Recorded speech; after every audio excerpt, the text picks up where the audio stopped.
जब दुनिया ठहर सी गई तब काशी सहमित तो हुई, अनुशासित भी हुई, लेकिन सृजन और विकास की धारा अविरल बहती रही। खबर वाराणसी से है। प्रधानमंत्री ने कहा कि काशी के विकास के आयाम ये international cooperation and convention centre Rudraksh आज इसी रचनात्मकता का, इसी गतिशीलता का परिणाम है। आधा दर्जन से अधिक भाजपा कार्यकर्ता रुद्राक्ष कन्वेंशन सेंटर के बाहर रह गए। प्रोटोकॉल के तहत कार्यकर्ता देर से पहुंचे तो वहीं पुलिस प्रशासन ने उन्हें रुद्राक्ष कन्वेंशन सेंटर के अंदर जाने से मना कर दिया। वहीं प्रधानमंत्री ने कहा कि आज के इस आयोजन में एक और व्यक्ति हैं जिनका नाम लेना मैं भूल नहीं सकता। जापान के ही मेरे एक और मित्र शिंजो आबे हैं। मुझे याद है कि शिंजो आबे जी जब प्रधानमंत्री के तौर पर काशी आए थे तो रुद्राक्ष के आइडिया पर उनसे मेरी चर्चा हुई थी। भारत और जापान की सोच है कि हमारा विकास हमारे उल्लास के साथ जुड़ा होना चाहिए। ये विकास सर्वमुखी होना चाहिए, सबके लिए होना चाहिए। बनारस के तो रोम रोम से गीत, संगीत और कला झरती है। यहाँ गंगा के घाटों पर कितनी ही कलाएं विकसित हुई हैं, ज्ञान शिखर तक पहुँचा है और मानवता से जुड़े कितने गंभीर चिंताएं हुए हैं। इसलिए बनारस गीत संगीत का, धर्म अध्यात्म का और ज्ञान विज्ञान का एक बहुत बड़ा ग्लोबल सेंटर बन सकता है। काशी तो साक्षात शिव ही है। अब जब पिछले 7 सालों में इतनी सारी विकास परियोजनाओं से काशी का श्रृंगार हो रहा है तो ये श्रृंगार बिना रुद्राक्ष के कैसे पूरा हो सकता है। अब जब ये रुद्राक्ष काशी के धारण कर लिया है तो काशी का विकास और ज़्यादा चमकेगा और ज़्यादा काशी की शोभा बढ़ेगी। वाराणसी से हमारे संवाददाता कुलदीप कपूर की रिपोर्ट। प्रतीक गुप्ता, महामंत्री, वाराणसी नगर उद्योग व्यापार मंडल। क्या कुछ मैसेज दिया है मोदी जी ने और किस बात से प्रभावित हुए हैं? आज मोदी जी, वाराणसी के सांसद आदरणीय नरेंद्र मोदी जी हम लोग के बीच में बनारस में आए हुए हैं। उन्होंने बनारस में कई परियोजनाओं का लोकार्पण किया है, जिसमें एक रुद्राक्ष कन्वेंशन सेंटर भी है।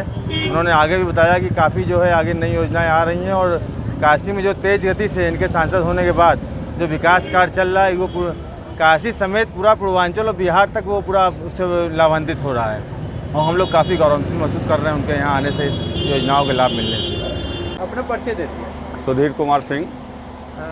सुधीर जी, क्या हुआ कि आपकी एंट्री नहीं हुई? हम लोग BHU में मोदी जी को सुन रहे थे। यहाँ का पास हम लोगों का था, रोड डाइवर्जन के वजह से हम लोग आने में थोड़ा सा दिक्कत हुआ। तो यहाँ आने पर देखे कि हम लोग गेट पे हम एंट्री नहीं मिल पाई। पास होने के बाद भी तमाम ज़िले के कार्यकर्ता, तमाम भाजपा, भारतीय जनता पार्टी के लोग यहाँ लाइन में लगे थे। बड़ा विश्वास था कि लोगों को मोदी जी आ रहे हैं, इतने बड़े कन्वेंशन हॉल को रुद्राक्ष में आएंगे तो क्या उपलब्धियाँ होगी, क्या बताएंगे, सारी चीज़ों को सुनने के लिए हम लोग आए थे। लेकिन अफसोस ये रह गया कि हम लोग गेट के बाहर और अंदर कार्यक्रम चले। कितनी निराशा है? निराशा तो आप समझिए कि एकदम दिल टूट गया।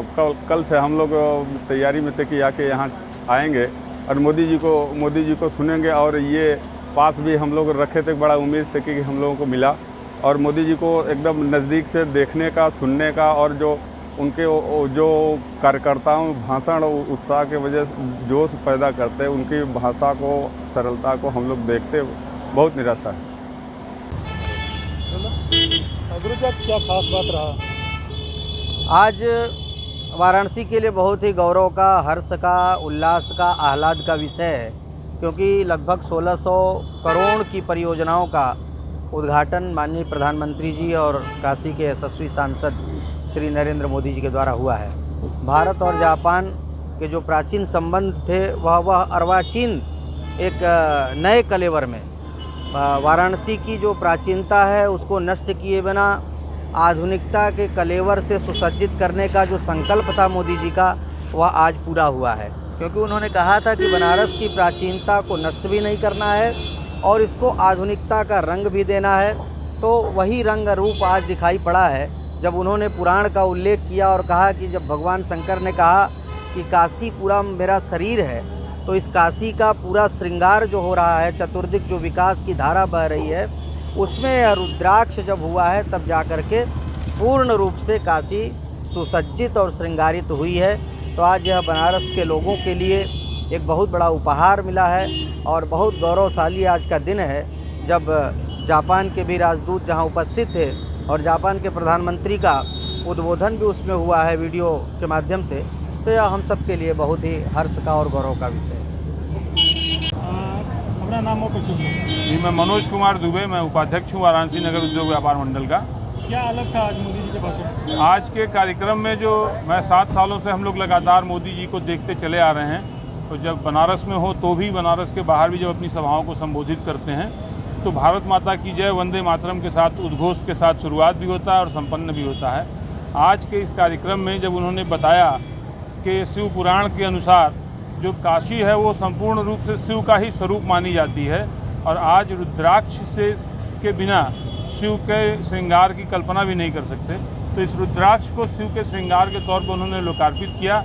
आश्चर्यजनक और सबसे अच्छी बात जो हम लोगों को लगी कि आज के कार्यक्रम का शुरुआत मोदी जी हर हर महादेव के नारे के साथ, उद्घोष के साथ शुरू किया और संपन्न भी उन्होंने अपना दोनों हाथ उठा के हर हर महादेव के साथ ही संपन्न किया। ये बहुत ही आश्चर्यजनक, सुंदर और सम्मोहित करने वाला पल था। नाम बता दीजिए। राकेश मिड्ढा, उपाध्यक्ष वाराणसी नगर उद्योग व्यापार मंडल। आज मोदी जी का तो जो भाषण हुआ ही, जो है उन्होंने जो संबोधन किया वो काशी की जनता को समर्पित किया। उसके साथ ही मैं जापान के जिन लोगों ने सहयोग किया है उनके लिए भी एक संदेश ये है कि मोनोसोन वाराणसी ई योकोसो, वाराणसी में आप सभी का स्वागत है।